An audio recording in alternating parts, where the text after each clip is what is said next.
Pergunta a você.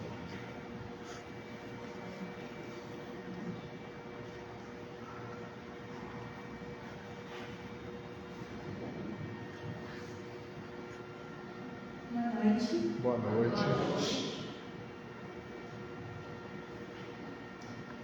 Por tantos lugares eu passei e dos seus milagres ouvi dizer, até que um dia te encontrei e em tua presença descansei. Meus sonhos queria alcançar, você me deu forças pra lutar. E quando as pessoas não acreditaram, você viu o melhor que havia em mim. Entrego a ti a minha vida, Senhor. Entrego a ti tudo que sou. Como viver sem teu amor? Renova meu ser e faz de mim um vaso novo. Quebra e molda meu interior. Dá-me um novo coração. Sei que tens o melhor pra mim. Eu te agradeço, meu Senhor, por tua bondade e teu favor. Ao entregar Jesus na cruz, pra morrer em meu lugar, num mundo carente de amor, onde existe luta e dor. Eu quero ser a tua voz, levando paz aos corações. Entrego a ti a minha vida, Senhor. Entrego a ti tudo que sou. Como viver sem teu amor? Renova meu ser e faz de mim um vaso novo. Quebra e molda meu interior. Dá-me um novo coração. Sei que tens o melhor pra mim. Sei que tens o melhor pra mim. Amém. Amém.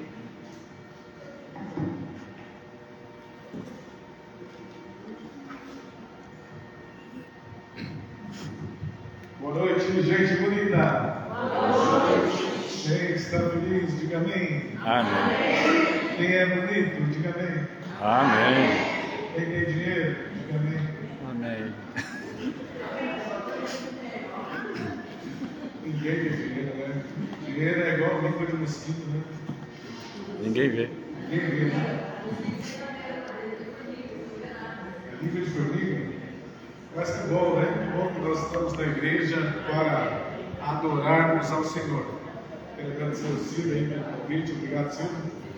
Nós estamos terminando aí os batismos da primavera e a Associação Norte Paranaense bateu o recorde dos últimos anos. Nós tivemos aí 674 pessoas que entregaram a vida a Jesus. Amém. Então, parabéns para você que orou, que trabalhou. Deus está feliz porque pessoas têm entregado a vida a Jesus.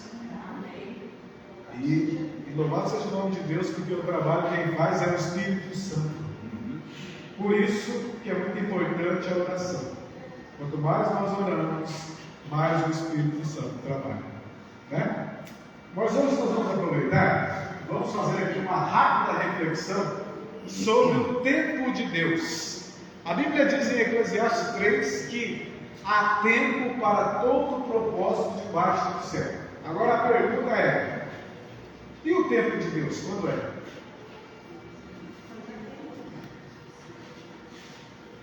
Quando é o tempo de Deus?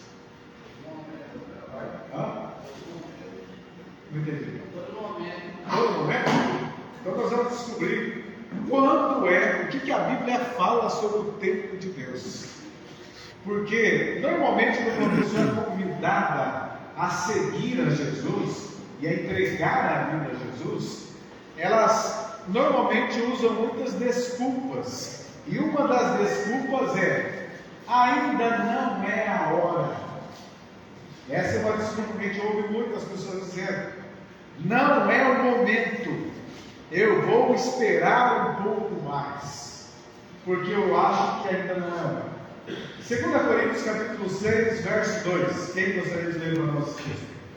2 Coríntios capítulo 6 e o versículo 2.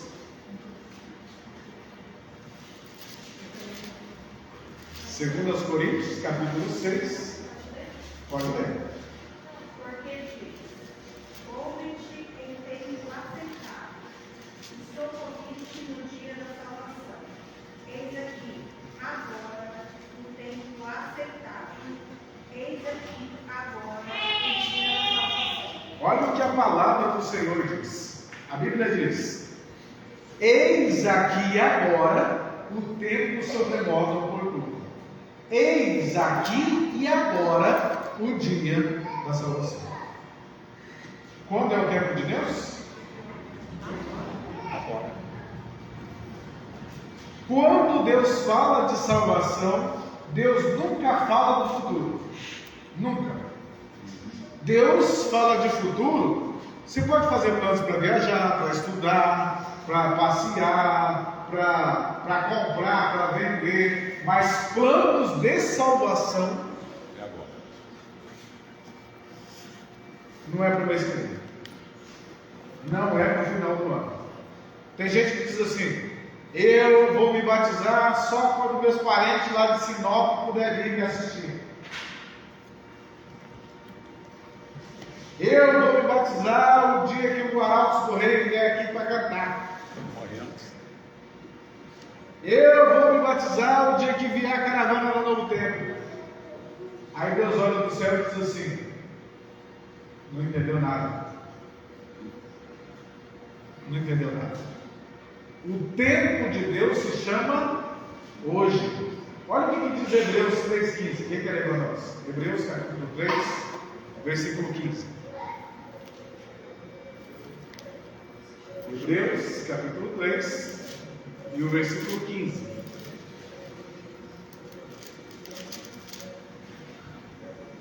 A Bíblia nunca fala que nós devemos ou nunca pensarmos na hipótese de pensarmos que num futuro, outra hora. A Bíblia não ensina isso. Não existe isso na Bíblia. 1 Coríntios, desculpa, Hebreus 3, verso 15. Quem achou aí? Quer ler para nós? Enquanto se diz: hoje se ouvirdes a sua voz, não endureçais o vosso coração, como foi na provocação. Olha que interessante. A Bíblia diz: hoje, se ouvirdes a sua voz, não endureça o coração. Você sabe que tem muita gente que vai se perder porque confunde fé com sentimento. Fé não é sentimento. Nunca foi e nunca vai ser. Vou dar um exemplo. Qual é o sentimento de ficar dentro de uma arca cheia de bichos por 40 dias e 40 noites chovendo? Qual é o sentimento? E aqueles animais lá 40 dias presos. Quando chove muito tempo, como é que fica o cheiro da nossa casa? Agora você imagina uma arca cheia de bicho, chovendo dia e noite, como é que está o cheiro lá? Se Noé fosse pensar assim, não dá para ficar num lugar mal com um cheiro desse não. Para onde que ele ia?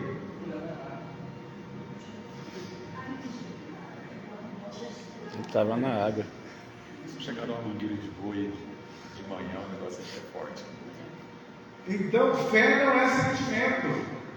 Fé é aqui, ó. Por isso que a Bíblia diz que o selo de Deus é colocado aonde? Testa simboliza o quê? Aceitação. Raciocínio. A marca da besta é colocada aonde? A testa. Testa simboliza o quê? Sério. Isso significa que as pessoas que foram seladas por Deus raciocinaram e aceitaram o selo de Deus. E as pessoas que aceitaram a marca da besta raciocinaram e aceitaram a marca da besta. Por isso que o Romanos 12 diz que o culto é racional, não é emocional. Por isso que na igreja adventista nós ensinamos as pessoas a servir a Deus pela razão e não pela emoção. Porque emoção você sente até assistindo um filme. Uma música. Uma música, né? Agora, razão é quando eu levo meu filho para tirar sangue e não queria ver a agulha entrando na veia dele, não queria. Qual o pai que queria? Mas por que o pai leva? Porque é necessário. Não é gostoso. É igual alguém que vai fazer uma cirurgia. Não faz a cirurgia porque é gostoso. Faz por quê? Necessário. Porque pela razão ele entendeu que precisa fazer cirurgia. A minha esposa teve um câncer, encarou que tinha um câncer e aconteceu o quê? O que aconteceu? Foi curada. Foi. E ela conheceu pessoas que tiveram câncer na mesma época dela, que disseram assim: eu não aceito essa doença. Morreu.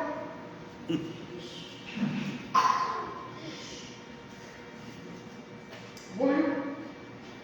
Não tem esse negócio de eu não aceito. Ué, você vai no médico, o médico diz assim: você está com problema de saúde. Você vai falar para o médico assim: eu não aceito. E aí, vai resolver o quê? O patrão te chama e diz assim: ó, infelizmente você está sendo demitido. Aí você fala: eu não aceito. E aí?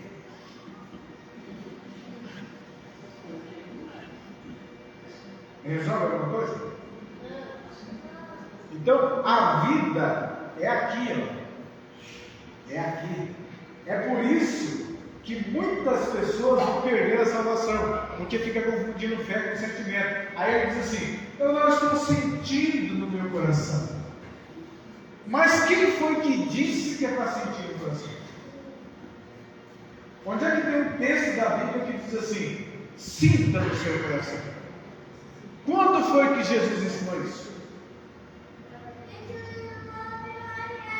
Jeremias 17, verso 9. Quem quer mandar essa coisa? Jeremias, capítulo 17, versículo 9.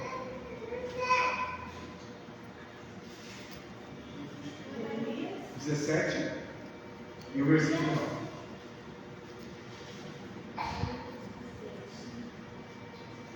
Pode ler.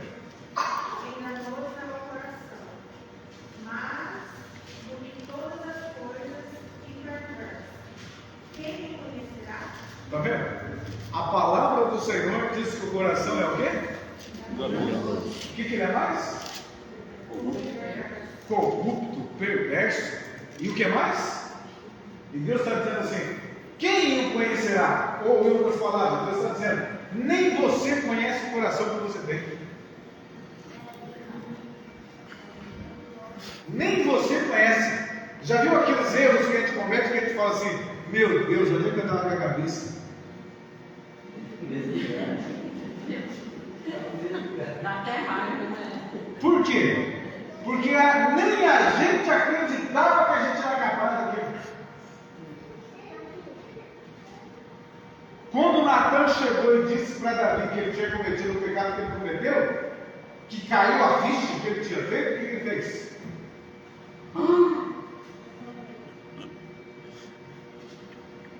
Essa pessoa tem que ser morto. Verdadeiramente pequei contra o Senhor. E aí, quando você lê o Salmo 51, você vê Davi se lastimando, Davi angustiado, e ele diz assim: o pecado está sempre diante de mim. Como é que eu fui capaz de fazer uma coisa dessa? Por quê? Porque o coração, desde que nós nascemos, o Salmo 51, verso 5 diz assim: eu nasci na iniquidade e em pecado me concebeu a minha mãe. Nós somos pecadores de nascença. Todo mundo já nasce perdido. É assim que é. Mas é. Tem gente que fala assim: não, eu sou uma pessoa honesta, pago minhas contas, faço tudo certinho. Eu não.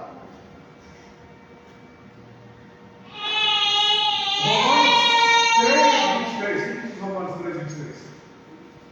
Quem quer ler? Romanos capítulo 3, verso 23. Não, eu sou uma pessoa boa. Eu visitei um senhor uma vez que disse para mim assim: se todo mundo fosse igual eu, o céu era pequeno para tanta gente. Quem dera se metade das pessoas do mundo pensassem igual eu.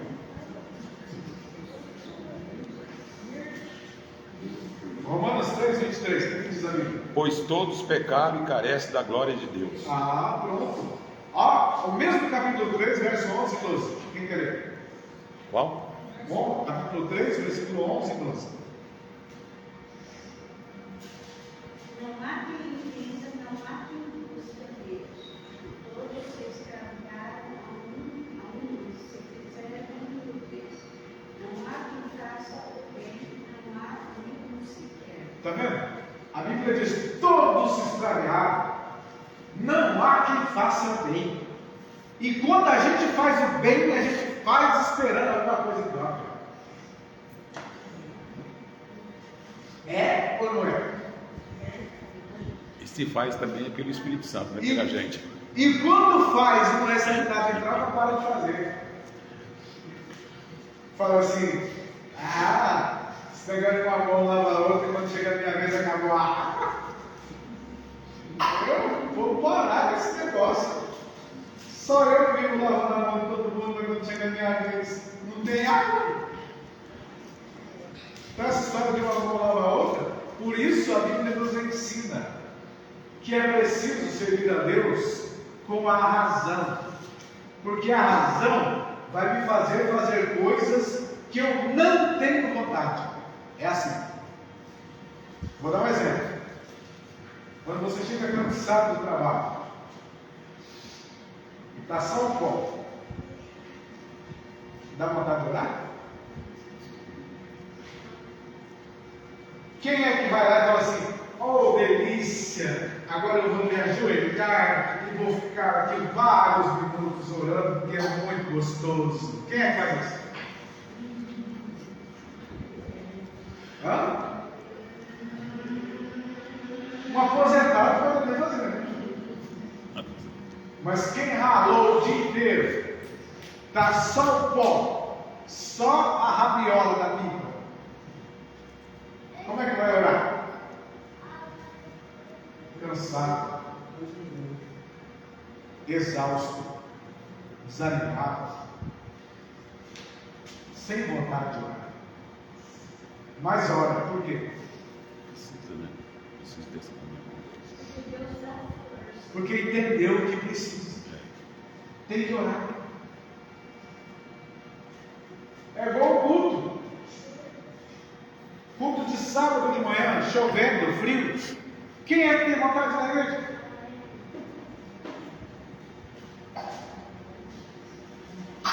Fala a verdade.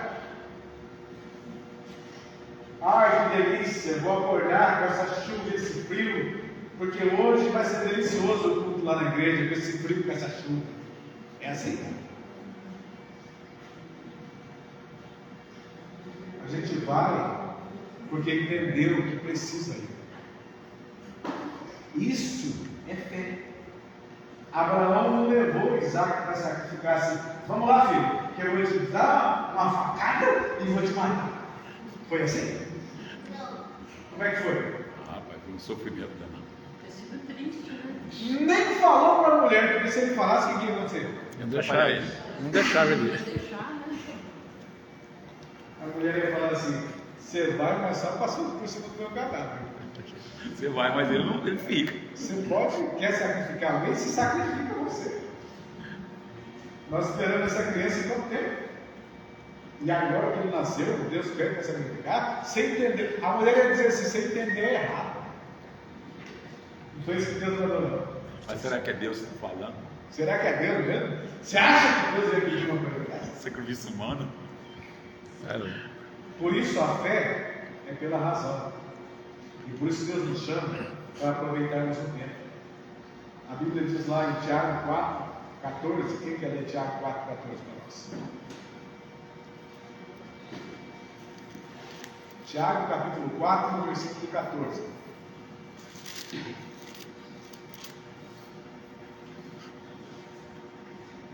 Nós não sabemos o que sucederá amanhã, e é a nossa vida. Sois apenas como neblina que aparece por instante e volta. Olha a comparação que Deus faz com a nossa vida. Deus disse que a nossa vida é como a Neblina. E como que é a neblina? Ela aparece de A manhã. neblina desaparece. Ela aparece de manhã quando o sol abre, ela. O salmista lá no Salmo 90 diz assim: passam-se os nossos anos como um breve pensamento. É rapidinho.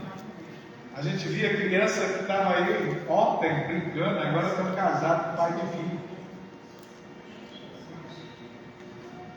Que a gente chamava de moleque, de menina, moleque e menininha, que a gente passava a mão na cabeça.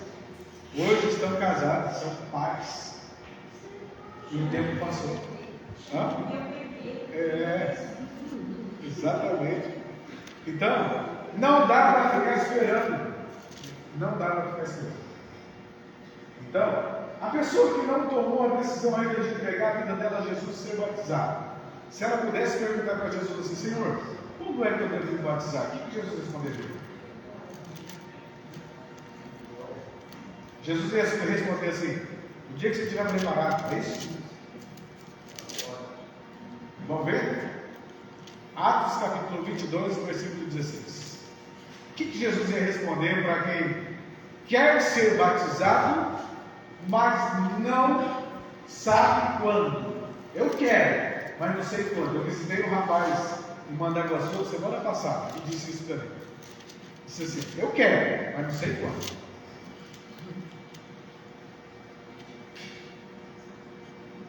Atos 22, 16. O que diz a Bíblia? E agora, por que te detens? Levanta-te e batiza-te, e lava os teus pecados, invocando o nome do Senhor. Está vendo? A Bíblia diz: e agora? Por que te detens? Em outra tradução diz assim: por que te demoras? Em outra tradução diz assim: o que você está esperando? Levante-se,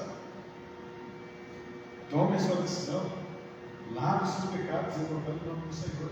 E aí vem a parte mais preciosa da história. A Bíblia diz que a nova terra é uma herança para quem? O sol. Quem que recebe a herança? Filhos. Filho recebe herança. E o filho, que é filho verdadeiro, tem o que para provar? Eu tenho certeza que o meu pai é meu pai, por quê? Registro de nascimento. Porque existe um registro que mostra que meu pai é meu pai. E os salmos também têm um registro chamado livro da Bíblia. E quando eles são batizados, em nome do Pai, do Filho e do Espírito Santo, automaticamente o que acontece lá no céu? O nome é registrado.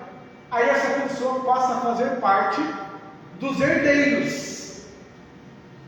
Isso significa que se ela não tem o nome registrado no livro da vida, ela está se enganando se ela acha que ela tem uma herança. O nome do livro da vida é um registro de nascimento. Nasceu de novo. Está muito enganada. Muito pelo contrário. Sabe qual que é o destino de quem não tem o nome no livro da vida? É a nova terra? É a eternidade? Não. É mansões celestiais? É o último texto que nós vamos ler. Apocalipse 20, verso 15. Olha o que diz ali. Qual é o final de quem não quis colocar o nome no livro da vida? Apocalipse 20, versículo 15. O que vai acontecer com aquela pessoa que não quis, achou que não precisava, ou achou que ia esperar o momento certo e acabou morrendo e não teve a oportunidade de ser batizado? E o nome não foi registrado no livro da vida. Qual é o final? O que diz ali? Se alguém não for achado inscrito no livro da vida, esse for lançado para o Está vendo? Então, para quem é filho, tem o quê? Herança. Qual é a herança? Eternidade. Para quem não tem o nome no livro da vida, qual que é o destino? Olha o que diz o versículo 14. Quem quer ler o versículo 14? Apocalipse 20, 14. E a morte e o inferno foram lançados no fogo. Lá no fogo. Essa é a segunda morte. Está vendo só?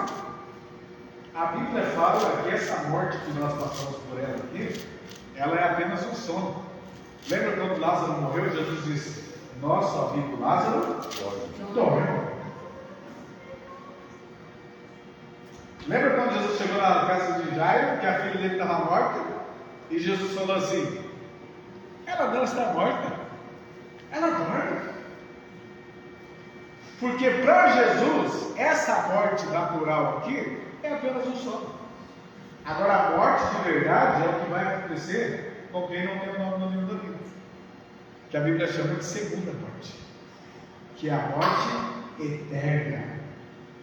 É aquela morte que a pessoa que passar por ela nunca mais viverá outra vez. E aí vem uma pergunta: quantos de nós aqui temos certeza que vamos morrer? Agora, quantos de nós aqui temos certeza que vamos ressuscitar? Se eu tiver morto, eu vou ressuscitar. Para ressuscitar salvo, porque quem está perdido também ressuscita. Para ressuscitar salvo, a Bíblia diz em Romanos 6 que tem que ser nascido de novo. Tem que experimentar o novo nascimento. Agora, isso não significa que uma pessoa que nasceu de novo, ela não peca, não comete coisas erradas. Muito pelo contrário. Tem muita gente que vai se perder por causa disso.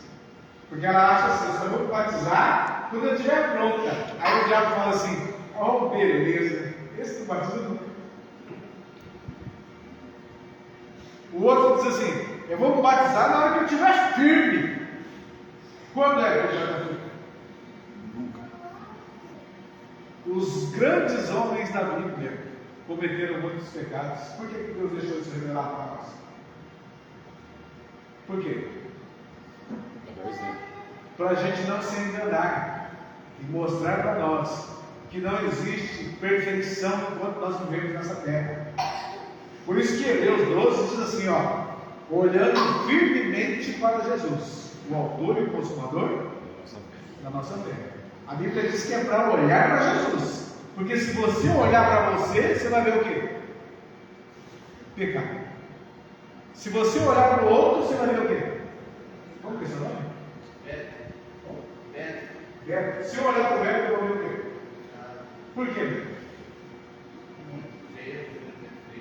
Porque é pecador.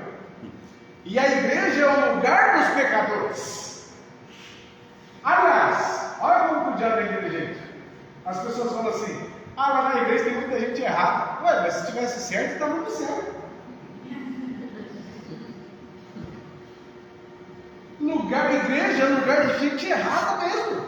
Para se consertar. Porque a pessoa que vai para a igreja, ela vai porque entendeu que é errada e está querendo melhorar. É tratamento. Agora, se a pessoa está na igreja, aí alguns dizem assim: não, mas fulano não podia ter cometido isso. Pedro era um apóstolo de Jesus e negou Jesus quantas vezes?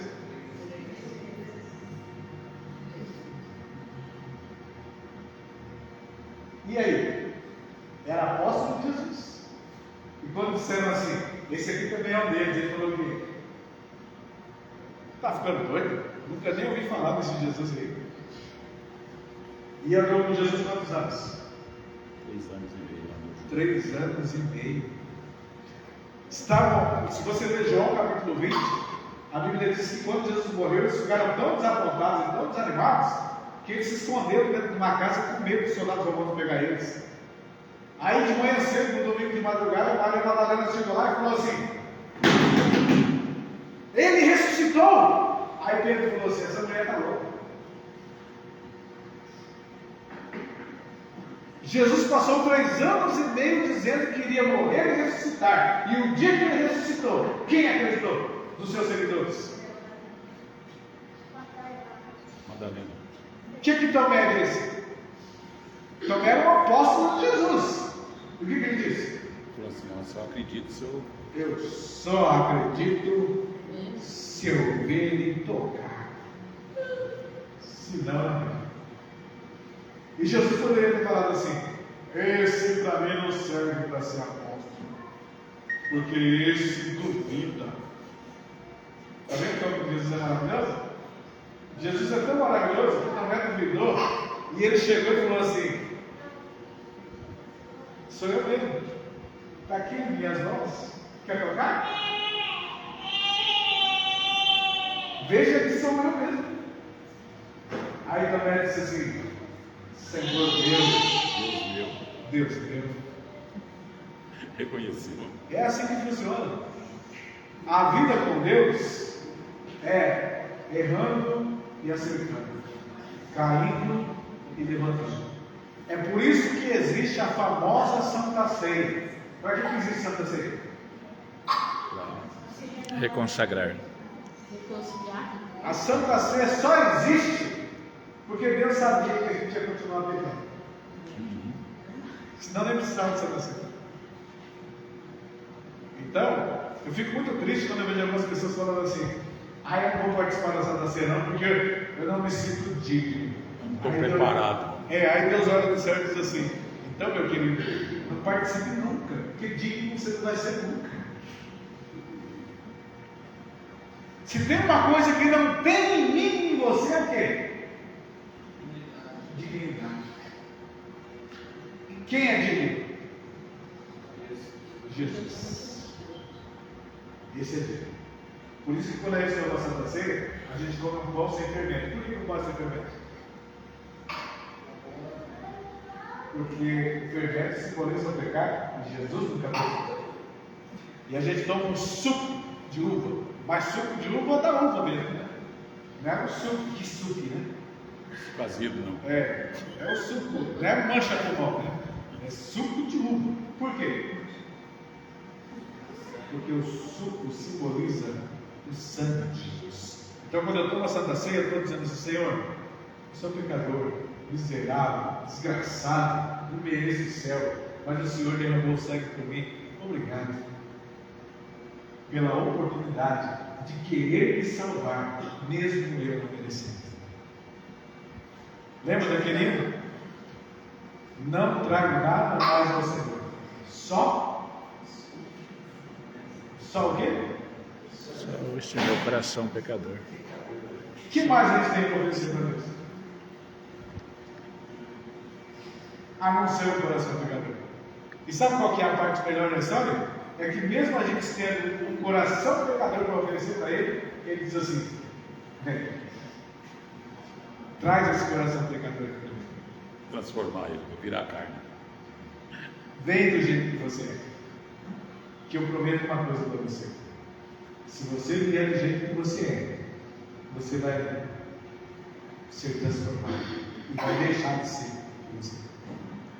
Por isso que Provérbios 4,18 diz assim: a vereda do justo é como a luz da aurora. Vai brilhando, brilhando, brilhando, brilhando, até Chegar dia perfeito. O que isso significa? Que a vida cristã é assim.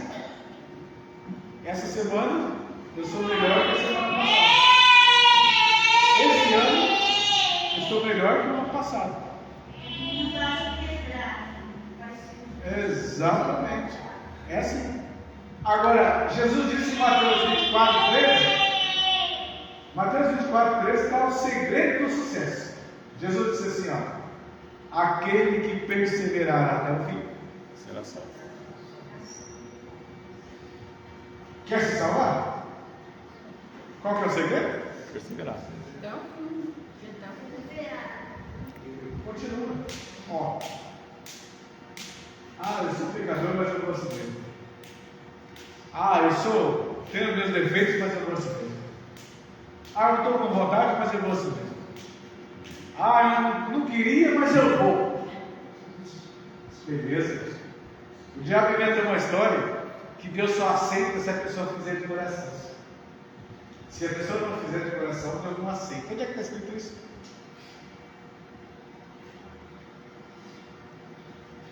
Não. Se for para a igreja sem vontade, é melhor nem ir. Onde é que está escrito isso? O inimigo gosta disso. Se for para orar sem vontade, é melhor nem orar. Onde é que está escrito isso? Se for para batizar sem vontade, é melhor nem batizar. Vou batizar só quando estiver preparado. O dia que eu me batizei, eu não tinha um pingo de vontade. Porque eu fumava. O Chico lembra disso. E eu cheguei na igreja fedendo cigarro. E o pastor Isaac falou para mim assim: entrega o teu caminho ao Senhor, confia nele, e Ele tudo fará.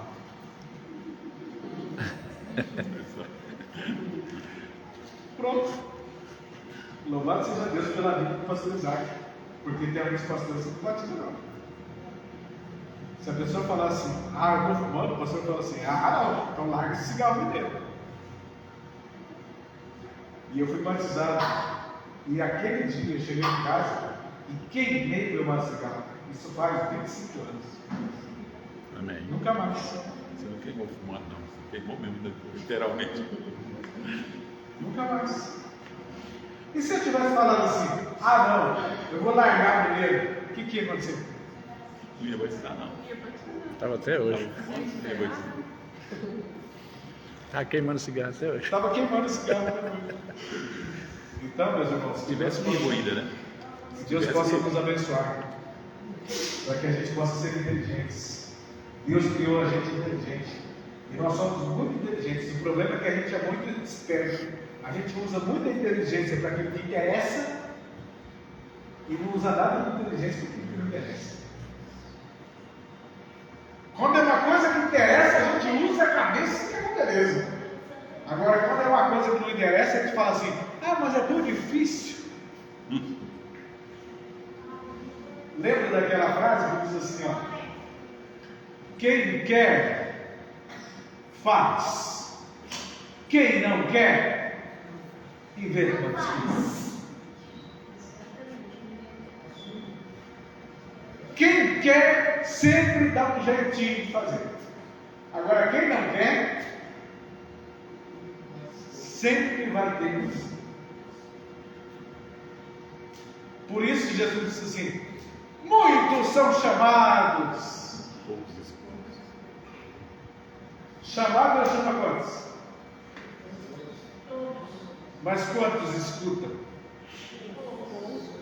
Lembra quantas vezes Jesus repetiu isso?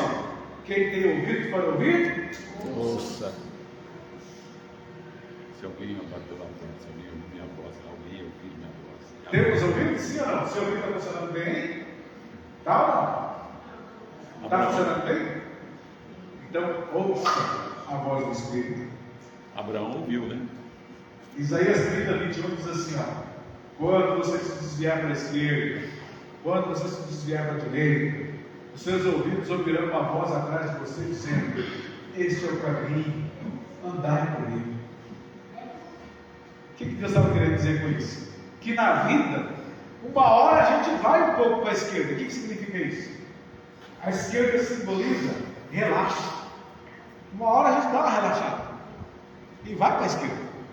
A direita simboliza o quê? Muito certinho.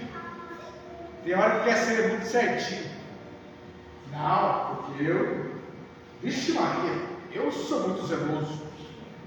Uma vez eu estava em Londrina, meu irmão estava doente, chamou o pastor na casa dele para escrever uma carta para o cuidado da vida.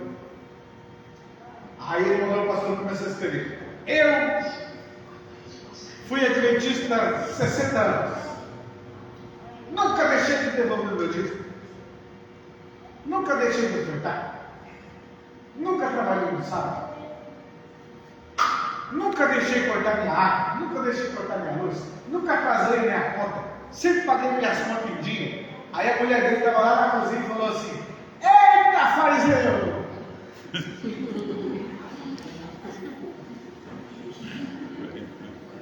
A mulher dele falou assim: homem, essa carta não está muito farisaica, não? Porque a carta dele só falava o quê? Eu. E Jesus?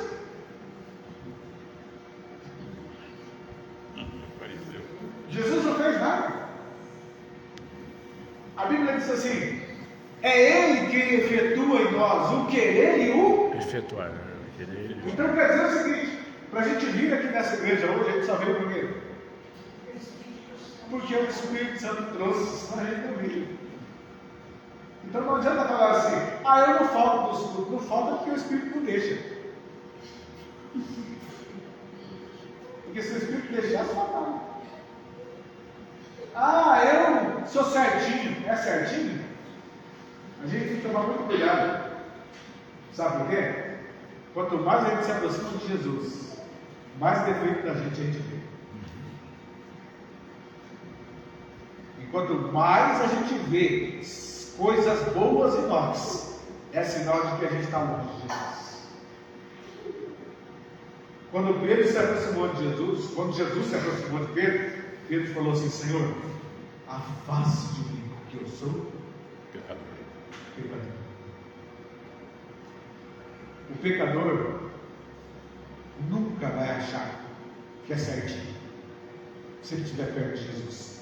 Porque quando ele olha para Jesus, ele vê uma diferença muito grande. Quem está perto de Jesus consegue ver a diferença entre ele e Jesus. Ele fala: vixe, tem muito que melhorar. Agora, quando ele está longe de Jesus, aí ele vê tudo certinho nele. Por quê? Porque quem que é o modelo dele? É os outros. E quando é que a gente vê mais qualidade dos outros que em nós? Qual foi o dia? Muito pelo contrário, né? A gente olha para as pessoas e vê o que elas? Os defeitos. E quando a gente está perto de Jesus, né, a gente vê os defeitos da gente. E a gente vê que a pessoa lá está melhor do que a gente. Exatamente. Está melhor do que a gente. Exatamente. É isso mesmo. A gente consegue enxergar o quanto a gente é pequeno e precisa de mudar. Consegue enxergar que existem pessoas que estão muito mais próximas de Jesus do que a gente. Quando a gente está perto de Jesus, o termômetro da fé é ficar perto de Jesus, porque daí você vai saber quem você é. Por isso que a igreja insiste na comunhão, porque a comunhão faz isso. Quanto mais comunhão eu tenho, mais eu me enxergo. Lembra do problema da igreja de Laodiceia? Jesus disse que é para eles fazerem o quê? Comprar o quê? Comprar ouro, comprar colírio. Colírio, tem que comprar uma. Para que serve o colírio? Para limpar as vistas, para enxergar melhor. O problema da igreja de Laodiceia é a visão, né? A igreja de Laodiceia diz assim: estou rico, abastado e não preciso de coisa alguma. Tem conhecimento. Essa é a visão que ela tem dela. E a visão que Jesus tem dela, qual é? Cego. Você viu que diferença? E nu. A igreja olha para ela e diz assim: sou rico, abastado e não preciso de coisa alguma.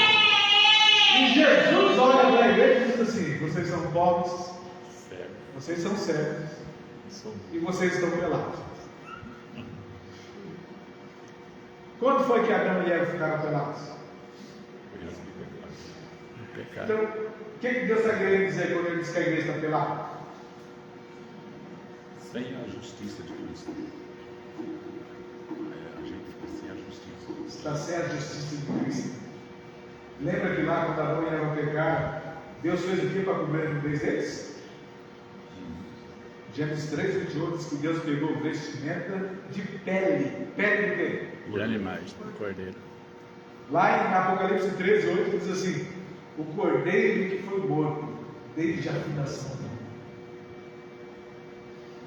Aquele cordeiro que foi morto para cobrir a nudez de Adão e Eva era o símbolo do que Cristo faria para cobrir a nossa nudez. Então, quando Deus diz para a igreja no Apocalipse: vocês estão nus, é porque está faltando o que em nós? Justiça de Cristo. A justiça de Jesus. E por que está faltando a justiça de Jesus? Porque a gente se acha justo. Que Deus possa nos abençoar. E que a gente possa sair daqui dessa igreja hoje com a certeza: justo é Jesus. E por isso que eu quero ficar do lado dele. Porque só do lado dele você sabe. Se largar dele, lembra de Jacó? O que Jacó falou? Aquele anjo era o próprio Cristo. Lembra o que Jacó falou para ele? Eu só vou te soltar. Se me abençoares. Quer que eu te solte? Tem uma condição. Qual que é a condição? Me abençoe. Me abençoa. Se não, não solte. Que Deus possa nos ajudar. Vamos cantar o hino 492. Isso.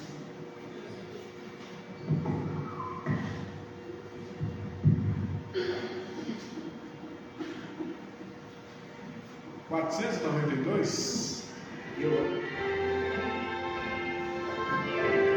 É isso mesmo.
obrigado pela salvação que o Senhor nos oferece.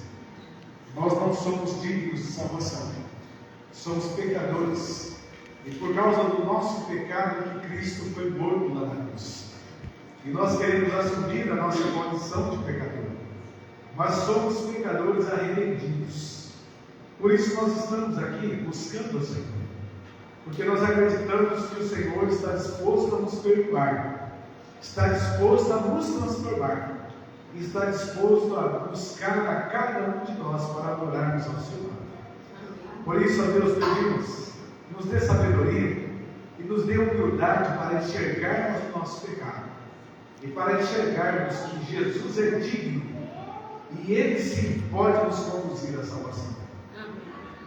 Nos ajuda, Senhor, a viver com Jesus, a dividir a vida com Jesus e a fazer de Jesus o nosso melhor amigo. Abençoa esta igreja, abençoa as famílias desta igreja e a cada pessoa que entrou nesta igreja nessa noite. Que o Espírito Santo esteja no nosso coração, em nome de Jesus. Amém. Amém.